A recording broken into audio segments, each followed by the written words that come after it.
राजनीतिक प्रतिवेदनले गरेका विश्लेषणहरू, अन्तर्राष्ट्रिय राष्ट्रिय परिस्थिति र अरू विभिन्न विषयहरूमा मूलभूत विषयहरू राजनीतिक प्रतिवेदनले जुन उठाएको छ त्यस सम्बन्धमा कमरेडहरूले दृढ समर्थन गर्नुभएको छ। म यसमा खुसी व्यक्त गर्न चाहन्छु र कमरेडहरूलाई धन्यवाद भन्न चाहन्छु। केही विषयहरू जो धेरै ठुला आधारभूत विषयहरू होइन, त्यस्ता विषयहरूमा कमरेडहरूले थपघट सुझाव प्रस्तुत गर्नुभएको छ। तिनीहरूलाई अस्वीकार गरिरहनु पर्ने आवश्यकता छैन र तिनीहरूलाई समावेश गरेर गइनेछ। हामी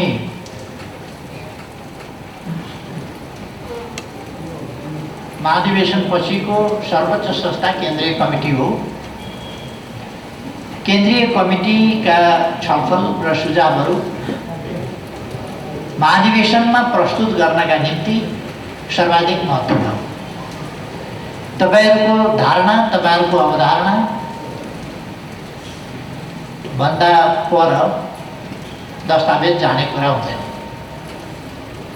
तपाईहरुको धारणा अवधारणा अनुसार नै जान्छ। केही कुराहरूमा बुझाइमा कमी पनि रहेको हुन सक्छ। त्यसको आजै समाधान खोज्नु उपयुक्त नहुन सक्छ। भोलि पार्टी स्कुलले हाम्रा यावत वैचारिक समस्याहरूको बारेमा या वैचारिक समाजमा जुन प्रश्न छन्, आन्दोलनमा जुन प्रश्न छ, अथवा पार्टीले लिनुपर्ने वैचारिक प्रश्नहरूका सन्दर्भमा जुन प्रश्नहरू छन्, तिनीहरूका सम्बन्धमा प्रशिक्षण कक्षाहरू पनि सञ्चालन गर्नेछ। प्रशिक्षण कक्षा सञ्चालन गर्नका लागि हामीसँग पार्टी स्कुल छ। त्यसले नियमित ढङ्गले विविध वर्तमान आवश्यकता अनुसारका प्रशिक्षण कक्षाहरू सञ्चालन गर्ने पनि छ। हामीसँग नीति निर्माणमा सहयोग पुर्याउनका लागि नीति अध्ययन प्रतिष्ठान पनि छ। तर त्यो अहिलेसम्म नीति अध्ययन प्रतिष्ठान चलेको छैन। त्यो अबबाट नीति अध्ययन प्रतिष्ठान चल्नेछ। यो महाधिवेशन पछिदेखि अहिले अब महाधिवेशन त आइ नै सक्यो। आज 10 गते हो, 15 गते अब 4 दिन, 11, 12, 13, 14 चारवटा दिन बाँकी छ। त्यसपछि त हामी महाधिवेशनका हलमा हुनेछौँ। त्यसकारण अहिले अरू कुराहरू महाधिवेशन बाहेक अरू कुरातिर हामी ध्यान दिन सक्दैनौँ। अहिले महाधिवेशनमा हाम्रो सारा ध्यान हुन्छ। महाधिवेशनलाई एउटा विचारको, हाम्रो पार्टीको विचारको थलो, हाम्रो विचार कसरी अझ व्यवस्थित, अझ सङ्गठित, अझ वैज्ञानिक, अझ धारिलो ढङ्गले कसरी अगाडि लाने, महाधिवेशनले त्यही काम गर्नेछ। त्यसै गरेर हाम्रो सङ्गठनलाई विचार आधारित, अनुशासित, एकताबद्ध, सुदृढ, व्यापक र गतिशील सङ्गठनको रूपमा हामी कसरी लान्छौँ, त्यसमा महाधिवेशनले विचार गर्नेछ। र हाम्रो राजनीतिक प्रतिवेदन, साङ्गठनिक प्रतिवेदन, ती कुराहरूले तिनै कुराहरूलाई जोड दिएको छ। र विधानले त्यस्तो विचार बोकेको, त्यस्तो सङ्गठनलाई कस्ता विधि अन्तर्गत त्यसलाई बाँध्दैन सञ्चालन गर्ने, त्यो अराजक छरपष्ट नहोस्, त्यसका काम कारबाहीहरू विधिहीन नहुन्, विधिमा बाँधियो, विधिसम्मत हौ भन्नका निम्ति विधानले व्यवस्था गर्छ। महाधिवेशनका कामहरू तिनी हो।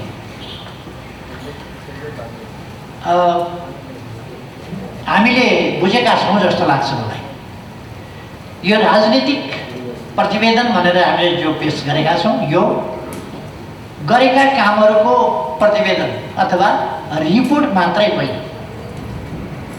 सामान्यतया प्रतिवेदन भन्दा गरेका कामहरूको रिपोर्टको रूपमा बुझिन्छ। तर हामीले बुझ्न पर्छ, कहिले कहिले पोलिटिकल रिपोर्ट भनेको गरेका कामको फेरिस्त मात्रै होइन। गरेका कामको फेरिस्तभन्दा बढी त्यो पोलिटिकल रिपोर्ट भन्छौँ हामी। त्यसका कार्य प्रतिवेदन नभनेर राजनीतिक प्रतिवेदन भन्छौँ हामी। त्यो राजनीतिक प्रतिवेदनले हाम्रा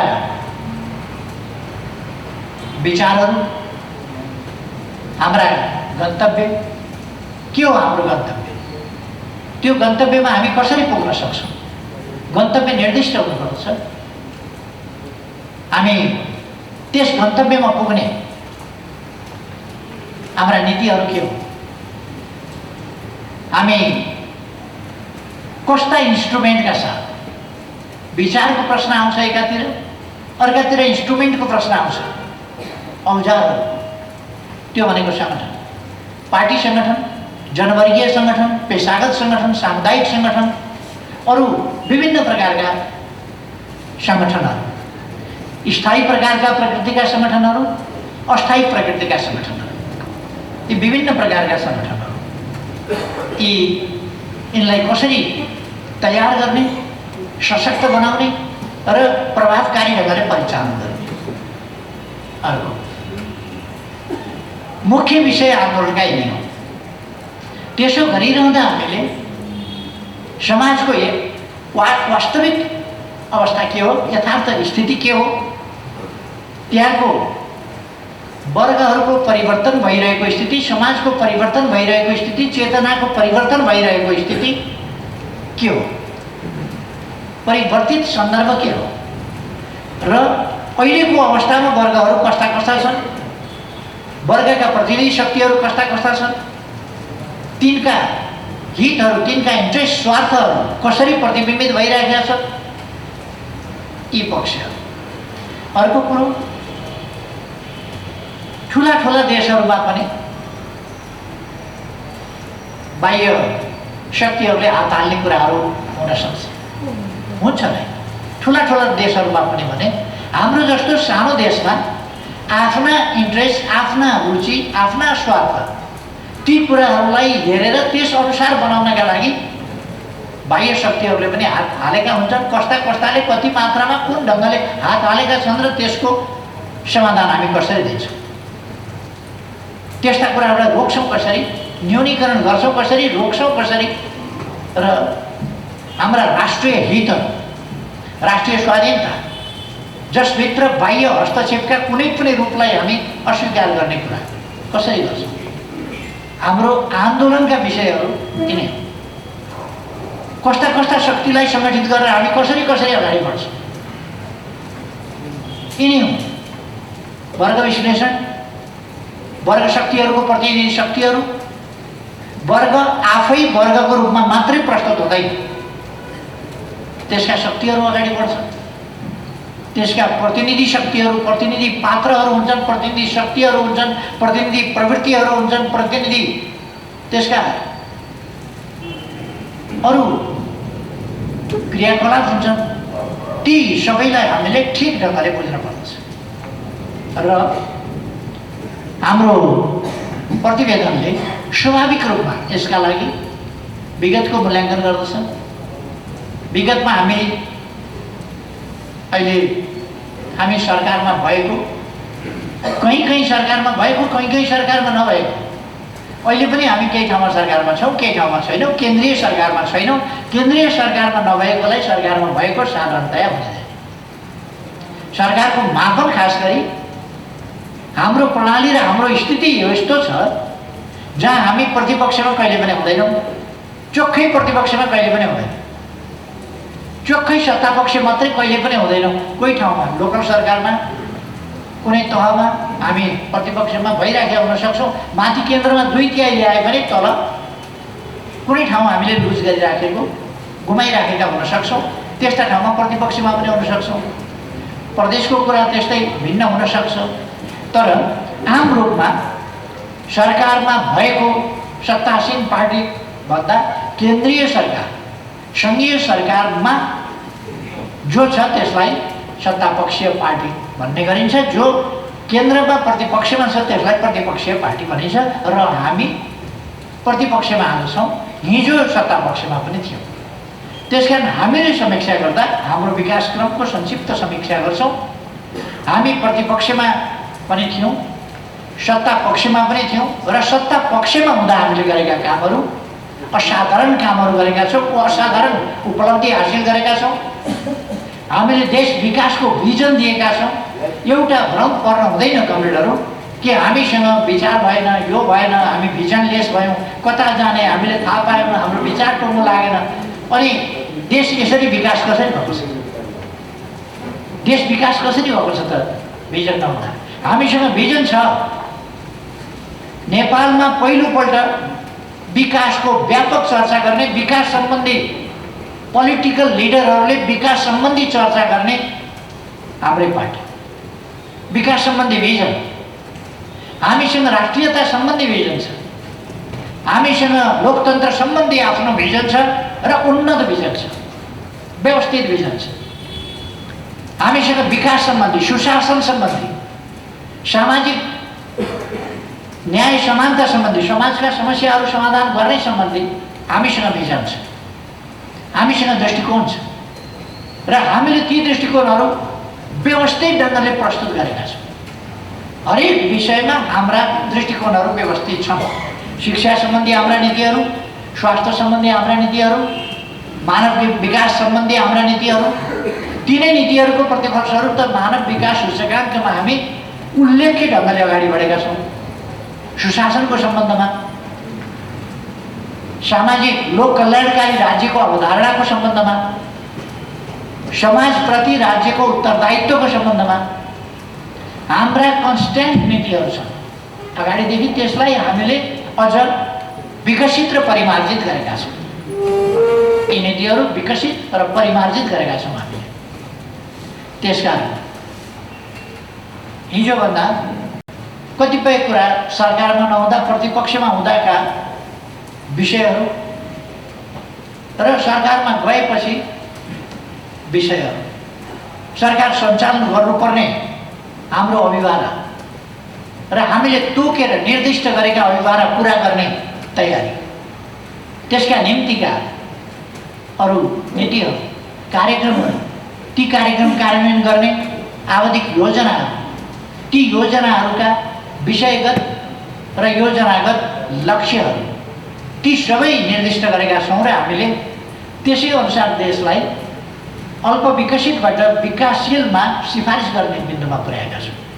14वटा विकास सूचकाङ्कमा हामी उल्लेख्य प्रगति गरेर अगाडि बढेका छौँ र अरू थुप्रै कुराहरूमा पनि इन्टरनेसनल्ली हामी अब दिगो विकास लक्ष्य समयभित्र पुरा गर्ने भनेर हामी तीव्र गतिले अगाडि बढिरहेका थियौँ। तर त्यसमा अलिकति कोभिडले हामीलाई धक्का दियो यो 2 वर्ष।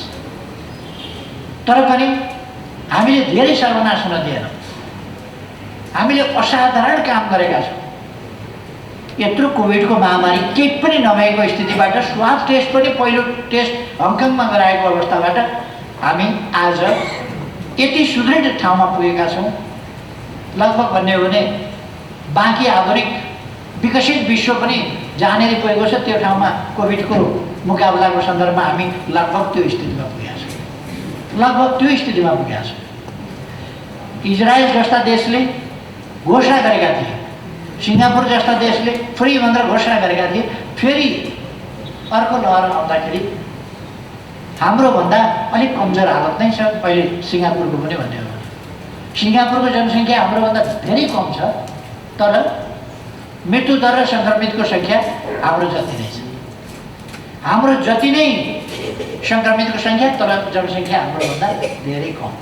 त्यसले हाम्रो स्थिति हामीले धेरै सम्हालेका छौँ भन्नुपर्छ। हाम्रो मेहनतले नै यो सम्हालिएको हो। त्यसकारण म कमरेडहरूलाई भन्न चाहन्छु, हामीले विगतको समीक्षा गरेका छौँ, हाम्रो कामको पनि समीक्षा गरेका छौँ, संक्षिप्तमा गर्न पनि पर्छ। यो नयाँ अभ्यास एउटा समाजवादी प्रणाली अन्तर्गत होइन, एउटा रिभोल्युसनबाट आएको, रिभोल्युसनरी चेन्ज पछि आएको, सत्ता परिवर्तनपछि आएको अवस्थामा होइन। एउटा सङ्क्रमणकालीन ढङ्गले शान्तिपूर्ण बाटोबाट, जनताको अभिमतबाट आएको, प्रतिस्पर्धात्मक राजनीतिबाट आएको पार्टीले कसरी प्रतिस्पर्धा गर्नुपर्छ, विकास कसरी गर्नुपर्छ आदि पक्षहरू हाम्रा निम्ति पनि नयाँ हो र दुनियाँका निम्ति पनि यो एउटा मार्ग छ। बाँकी दुनियाँले पनि यस्ता कुराहरूबाट हामी सिकाउने दाबी गर्दैनौँ। सिकाउने दाबी गर्दैनौँ, तर धेरैले सिक्नुपर्ने अवस्थामा चाहिँ हामीले पुर्याएका छौँ। हाम्रा उपलब्धिहरू धेरैले सिक्नुपर्ने अवस्थामा पुर्याएका छौँ। हामीले खास गरी परिवर्तनकारी शक्तिहरूले त सिक्नै पर्ने अवस्थामा पुर्याएका छौँ। अब उपलब्धिबाट नसिक्ने हो भने पराजयबाट र हारबाट मात्रै सिक्ने, विनाशबाट मात्रै सिक्ने, उपलब्धिबाट नसिक्ने भन्नेहरू त त्यो बेला। तर सिक्ने केबाट भन्दाखेरि मुख्य रूपमा उपलब्धिबाट, नकारात्मक शिक्षाका रूपमा क्षतिहरूबाट, पराजयबाट, कमी कमजोरीबाट पनि सिक्नुपर्छ। तर मुख्य रूपमा सिक्ने चाहिँ के भन्दा सकारात्मक कुराबाट, उपलब्धिहरूबाट, सफलताबाट सिक्ने हो मुख्य। हामी सफलतापूर्वक अगाडि बढेका छौँ। कमसेकम सफलतापूर्वक अगाडि बढेका छौँ भन्ने कुरा अहिले एकछिन हामीले केही कारणले, कुनै कारणवश धक्का खायौँ भन्दैमा, अलिकति सेटब्याक भयो भन्दैमा, प्रतिपक्षको भूमिकामा गयौँ भन्दैमा, प्रतिपक्षको भूमिकामा त पहिलोपल्ट हामीले सरकार बनायो।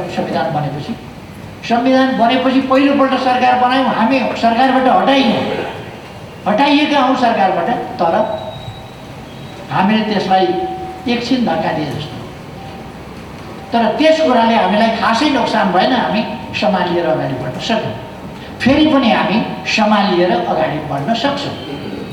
त्यो हाम्रो विचारको हिसाबले सक्छौँ, सङ्गठनको हिसाबले सक्छौँ, हाम्रा विगतका कामहरूको हिसाबले सक्छौँ। हामीले जनतामा भन्ने कुरा कसरी भोट माग्न जाने होला भन्ने स्थिति छैन। हामीले के गरेका छौँ र भन्ने स्थिति छैन। हामीले गरेका छौँ, केही नगरेका, खराब काम मात्रै गरेका, राम्रो एउटै पनि नगरेका, विध्वंस मचाएर नकारात्मक काम गरेर हिँड्ने त चुनावमा जान्छौँ भन्दैछ, चुनावमा जाने आँट गर्दैछन् भने हामीले त देशका विरुद्ध एउटा पनि काम गरेका छैनौँ, जनताका विरुद्ध एउटा पनि काम गरेका छैनौँ, जनताका इच्छा आकाङ्क्षा विरुद्ध एउटा पनि काम गरेका छैनौँ। जनताको पक्षमा, देशको पक्षमा, लोकतन्त्रको पक्षमा, विकासको पक्षमा, जनताका समस्या समाधान गर्ने सन्दर्भमा, सामाजिक परिवर्तनको सन्दर्भमा, सामाजिक उत्थानको सम्बन्धमा असाधारण कामहरू गरेका छौँ। यो कुराहरूको झलक प्रतिवेदनमा छ, जसलाई कमरेडहरूले खुलेर समर्थन गर्नुभएको छ। म धन्यवाद भन्न चाहन्छु। स्वाभाविक रूपमा राजनीतिक प्रतिवेदनमा विगतको मूल्याङ्कन हुन्छ, अहिलेको अवस्थाको यथार्थ चित्रण हुन्छ, परिस्थितिको विश्लेषण हुन्छ, तर भविष्यको गन्तव्य के हो र त्यस गन्तव्यमा पुग्नका लागि गन्तव्य तोकिएको हुन्छ, तोक्न पर्दछ र त्यसमा जानका लागि दिशानिर्देश गरिएको हुन्छ। यस बाटोबाट जानुपर्छ, यो नीतिका साथ जानुपर्छ, यस्ता कार्यक्रमका साथ जानुपर्छ। मुख्य कुरा यो हो। यी कुराहरूमा हाम्रा कमीहरू छैनन्। हामी स्पष्ट गन्तव्य तोकेका छौँ। त्यसलाई राजनीतिक भाषामा समाजवादको गन्तव्य भनेका छौँ, पहिले जाने समाजवाद उन्मुख कार्यक्रम भनेका छौँ, निर्दिष्ट छ। त्यसका लागि के गर्नुपर्छ, तपसिलका कुराहरू हामीले गरेका छौँ। तपसिलमा के गर्नुपर्छ ती तपसिलका कुराहरू हामीले गरेका छौँ। त्यसकारण हामीले नबुझिने खालका बहस होइन, बुझिने खालका बहस, बुझिने खालका छलफल, बुझिने गन्तव्य, त्यस्तो हामीले भनेको समाजवाद भनेको के हो भन्दा समृद्ध नेपाल, सुखी नेपाल। समृद्ध नेपाल, सामाजिक न्याय र समानता सहितको समृद्धि। समृद्ध नेपाल भनेको पर क्यापिटा इन्कमबाट मात्रै होइन, समृद्ध नेपाल भनेको जीडीपी, ग्रस डोमेस्टिक प्रोडक्ट, त्यसबाट मात्रै होइन हेर्ने, जनताको जीवनस्तरमा आएको परिवर्तन, जनताको जीवनमा आएको परिवर्तन, उनमा हासिल भएको समृद्धि, त्यसमा हेर्नुपर्दछ। र इन एभरेज होइन, हरेक व्यक्तिमा। हाम्रो एटिट्युड पुँजीवादी एटिट्युड होइन। केही मान्छेले कमाउने, ग्याप बेसरी हुने, धनी धनी हुँदै जाने, गरिब गरिब हुँदै जाने, पर क्यापिटा इन्कम कति पुग्यो, यति पुग्यो, सडकमा भिखमङ्गा छँदैछन्, खाना नपाएका छँदैछन्, सडक बालबालिका छँदैछन्, बुढाबुढी बेसहारा छन्, अन्ध अपाङ्गता भएका शारीरिक अशक्त व्यक्तिहरू त्यस्ताको त्यस्तै छन्। तर पर क्यापिटा इन्कम अनि जिडिपी यिनीहरू हेरेर यसका आधारमा चाहिँ समृद्धि हासिल गर्ने, तर मानवीय पीडा, मानवीय दुःख, मानवीय कष्ट, मानवीय आँसु छँदैछ एक स्थानमा। सानो पनि हिस्सामा मानवीय कष्ट हुनु, मानवीय पीडा हुनु उचित होइन। त्यसकारण हामी सामाजिक न्यायको कुरा गर्दछौँ, उत्पादकत्व मात्रैको कुरा होइन, वितरणको पनि कुरा गर्दछौँ। यसै कारण कमरेडहरूले सजगतापूर्वक नै कुराहरू उठाउनु भएको छ। समाजको सबै हिस्सा, कोही पनि पछाडि नपरोस् है, वर्ग, जाति, समुदाय, क्षेत्र, कोही पनि पछाडि नपरोस् है। हरेकले वितरणमा, उपलब्धिमा, राष्ट्रिय लाभमा, फाइदामा आफ्नो हिस्सा महसुस गरोस्। त्यो हिस्साले आफूलाई समृद्ध बनाएको अनुभूत गर्न सकोस्, यो हुन सकोस् भनेर कमरेडहरूका सुझावहरू आएका छन्। सुझावहरूको म खालि चुरो कुरा मात्रै भनिराखेको छु, अरू कुरामा जाने भन्दा हामीले समाजका वर्गहरूको विश्लेषण, वर्गहरूका प्रतिनिधिको विश्लेषण, वर्गका राजनीतिक प्रतिनिधि, तिनका व्यवहारिक प्रतिनिधि, ती प्रतिनिधिहरूको अभिव्यक्ति कसरी अभिव्यक्त भएको छ, त्यो उनीहरूको इन्ट्रेस्ट कसरी अभिव्यक्त भएको छ, ती कुरा अवश्य नै हामीले राष्ट्रिय पुँजीको विकास गर्नुपर्दछ। दलाल पुँजीलाई प्रोत्साहित होइन, हतोत्साहित गर्नुपर्दछ, त्यसलाई नियन्त्रित गर्नुपर्दछ र त्यो राष्ट्रिय पुँजी विकासका लागि र उत्पादक शक्तिहरूको विकासका लागि पनि अनुकूल हुँदैन। अर्को, त्यसले उत्पादनमूलक काम गर्दैन, त्यो पुँजी उत्पादनमा लाग्दैन, उत्पादनबाट आएको हुँदैन, त्यो चाहिँ कमिसन एजेन्टको रूपमा आएको हुन्छ, उत्पादनबाट होइन। उत्पादन वृद्धि गरेर होइन, त्यसले सानो मात्रामा रोजगारी दिन सक्छ, ठुलो मात्रामा रोजगारी दिँदैन। त्यसले उत्पादकत्व वृद्धि गर्दैन, त्यसले खासै आयमा वृद्धि गर्दैन, त्यसले सानो मात्रै, जो कानुन छल्न नसकिएको मात्रै, त्यस्तो मात्रै अंशमा कर तिर्छ।